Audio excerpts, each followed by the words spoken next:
After weeks of a tense standoff along the LAC, India and China have finally started the process of disengagement. Now, what does this process entail?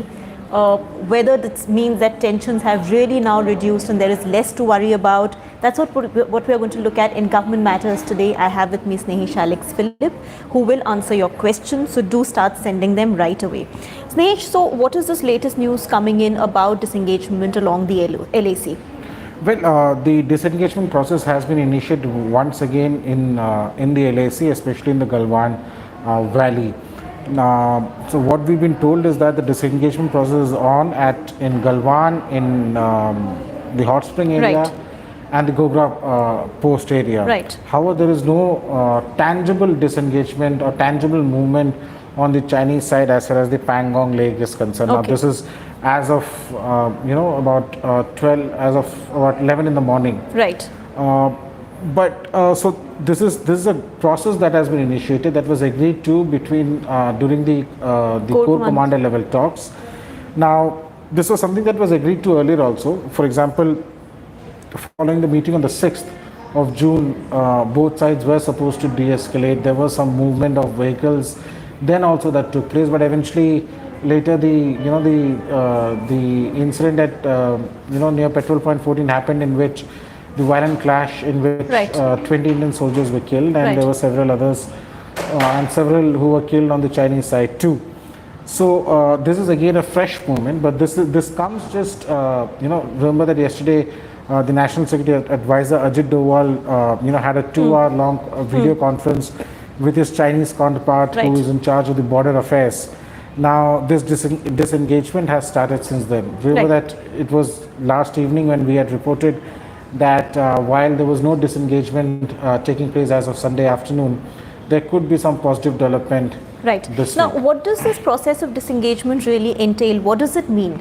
So, from the information that we have is that it's a mutual disengagement that is to take place. Now, both sides had agreed to going back from the particular, places where they're in, going back between 1.5 to 2 kilometers. Right. Now, it would be different in Galwan, it would be different in Gogra, so it varies from place to place.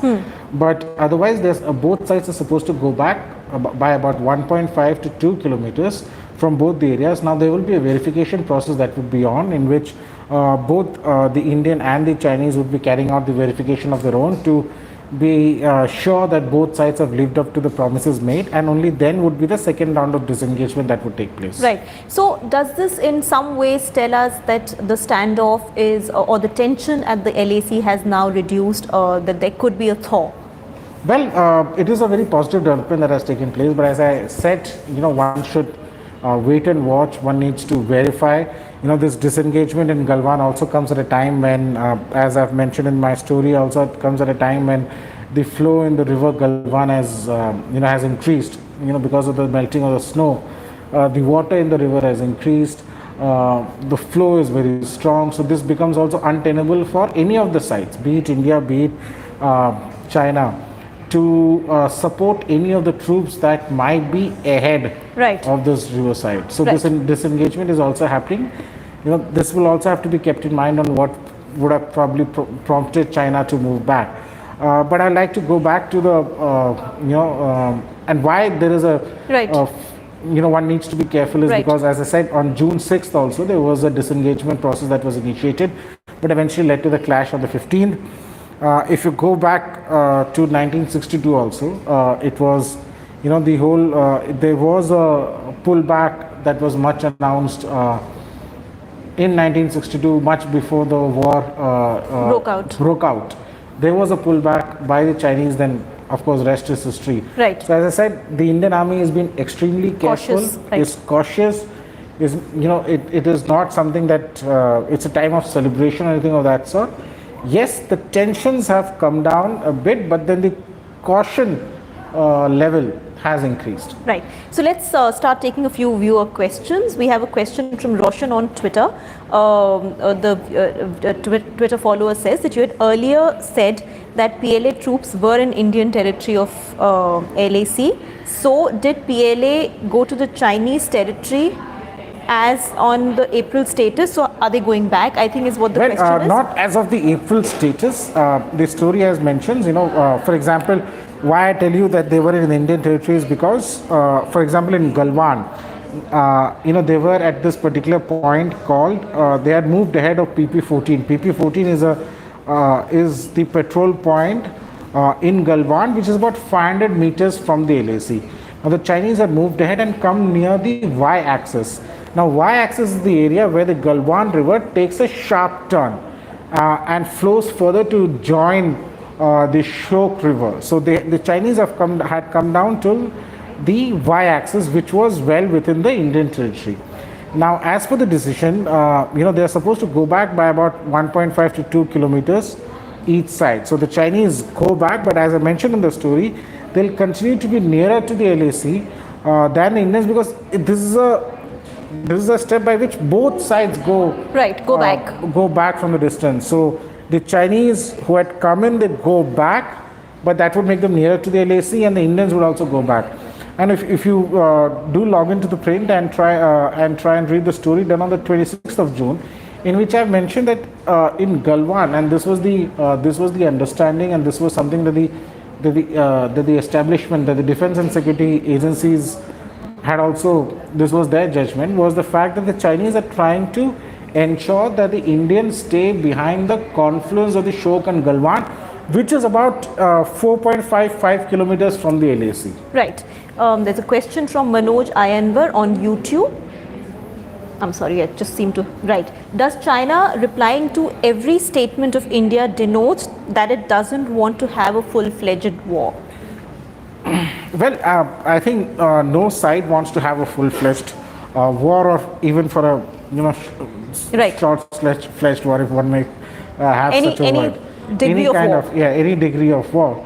But the fact is that the Chinese have been very consistent in their statements. For example, even today, after there was a statement issued by both sides following the talks between the NSA and his Chinese counterpart on border affairs.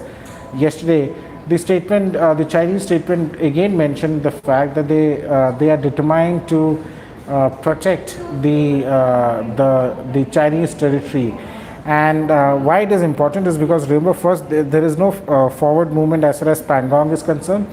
The second is that during this standoff, China has gone ahead and extended the LAC, have sought the entire Galwan Valley as theirs. Right. So they have gone ahead and extended the LAC than what they had initially claimed even in 1962. Right.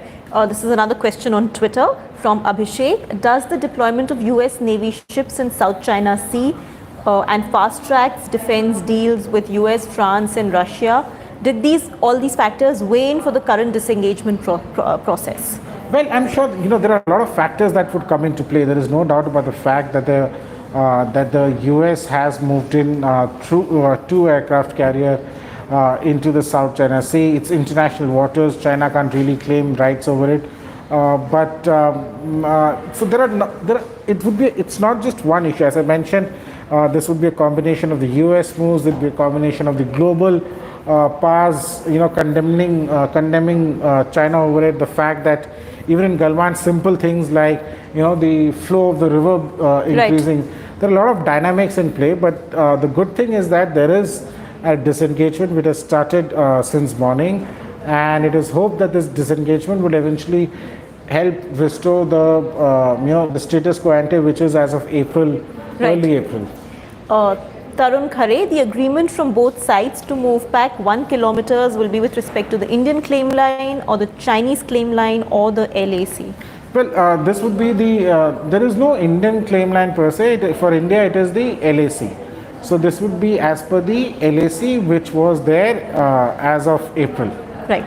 Bhupendra Mishra, what do commanders discuss at such length during their talks? Well, 11 hours, 12 hours, long meetings. So I think everybody is curious to know what kind of talks perhaps happen. Well, these are very delicate talks that take place. Of course, the 12 hours of talk would also entail lunch and dinner time also. But however, on a serious front, for example, how do the talks between India and China, how are they held? For example, when the talks happen, the first side to speak is the host. So in this case, what happened on the 30th of June was India was the host. So India spoke first. Now, when India speaks first, it will mention all its areas of contention, what it feels went wrong, where China is wrong, what China should do, and things like that.